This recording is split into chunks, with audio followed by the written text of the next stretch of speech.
इन साथियों, मैं विशेषज्ञों से जो एक एक्सपीरियंस है उनका, थोड़ा मेरा भी उस आधार पर बता रहा हूँ कि रीट का पेपर कैसे बनेगा, चाहे लेवल 1 या लेवल 2।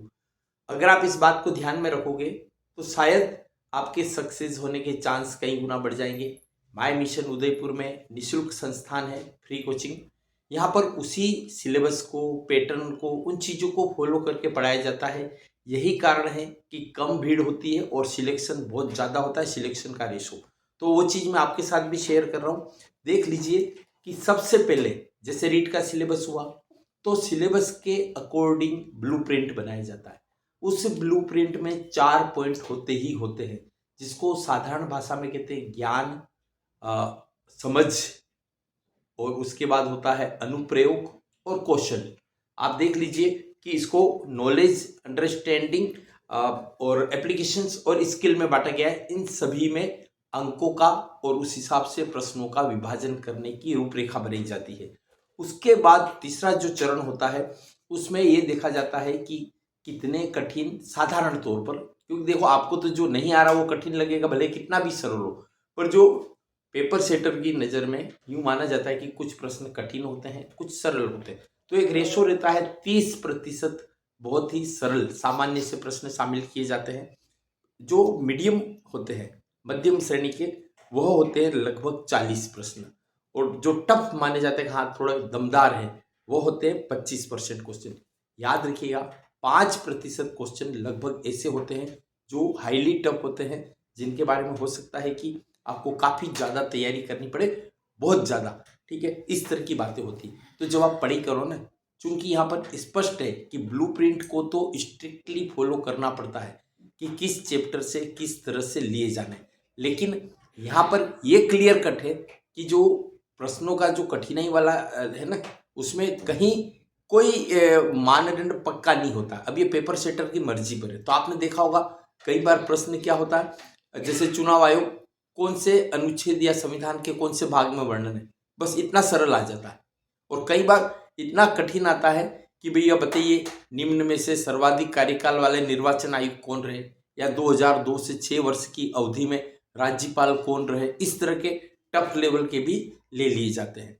तो इसलिए यहाँ पर आपको आइडिया क्या मिल रहा है कि आपको सिलेबस पूरा पढ़ना है। आपको लग रहा बहुत कठिन हिस्सा है, कोई बात नहीं, उसका इंट्रोडक्टरी पार्ट पढ़ लो, उसका खाली जो शुरुआती एक पेज ही पढ़ लो। अगर वो 10-20 पेज का कंटेंट और आपको कठिन लग रहा बहुत ज़्यादा, पर इसलिए कि हो सकता है उसकी इंट्रोडक्शन में से, उसके पहले पैराग्राफ में से, या शुरुआती 2-3 लाइन में से ही पेपर सेटर क्वेश्चन बना देवे।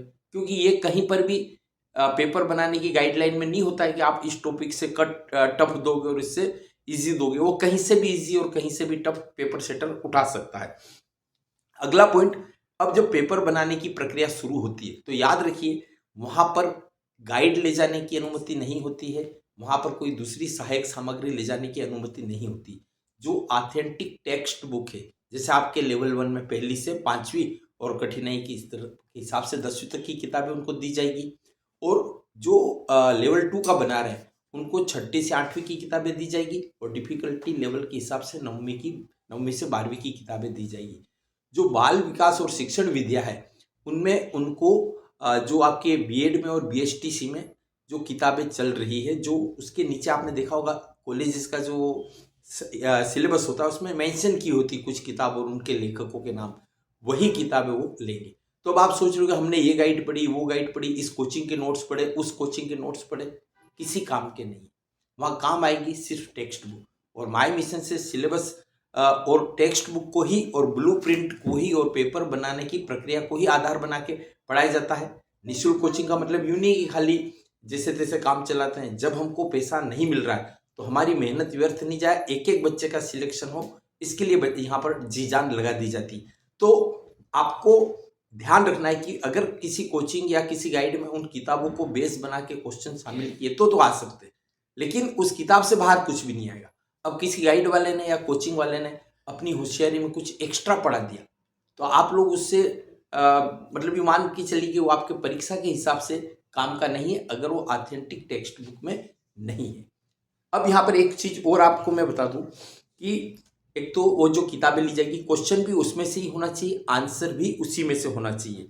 जब पेपर बनता है जब पेपर बनता है तो क्वेश्चन का नंबर, किस पेज नंबर से वह क्वेश्चन लिया गया है, उसका उत्तर किस पेज नंबर से लिया गया है, वह किताब कौन से वर्ष का संस्करण है। वैसे आपको बता दूं 2024-25 का जो अभी का जो सिलेबस है उसमें उसकी किताबों से ही पूछा जाएगा, लेकिन पेज नंबर भी देना पड़ेगा। अगर इंग्लिश की किताब से बनाया है तो अंग्रेजी के किताब, एडिशन, पेज नंबर, एक ही सब्जेक्ट की 2-3 किताबें चल रही होती, तो कौन से क्रम की किताब है उस किताब का टाइटल भी उनको देना पड़ेगा। इतना स्ट्रिक्ट काम होता है।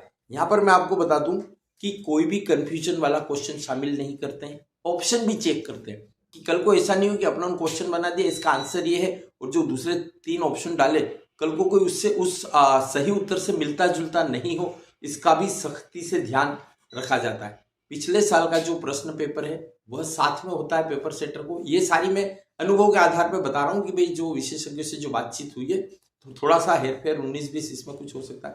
पिछले साल का पेपर होता है कि वो उसको बेस बनाने के लिए उनको आइडिया मिल जाए। तो एक तो पिछले साल के प्रश्न में से रिपीटेशन बहुत कम होते हैं, नहीं के बराबर, लेकिन पैटर्न सेम होता है। क्योंकि आप जानते हो कि पेपर सेटर को क्वेश्चन बनाना है तो क्या करेगा कि हाँ, अगर कहीं राष्ट्रपति के बारे में पूछा है तो चैप्टर खोल के देख रहा है, राष्ट्रपति जी में से ही कोई दूसरा उठा लिया, या पिछली बार राष्ट्रपति का आया तो चलो इस बार उपराष्ट्रपति का दे दें, जो भी सिलेबस के अकॉर्डिंग है वो थोड़ा सा ध्यान रख रहा है।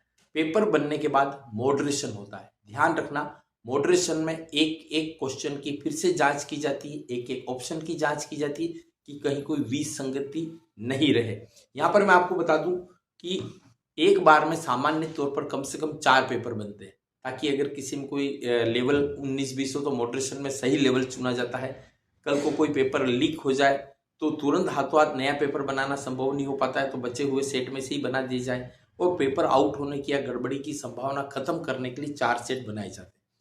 एक ही, जैसे अब आपका देख लीजिए कि हम ले रहे कि लेवल 1, तो लेवल 1 में गणित है, बाल विकास शिक्षण विधि है, या सामाजिक जो है पर्यावरण अध्ययन, तो सब हिस्सों के क्वेश्चन अलग अलग टीमें बनाएगी। ऐसा नहीं कि एक ही बंदे को सौंप दिया भाई पूरा पेपर आप ही बना दो।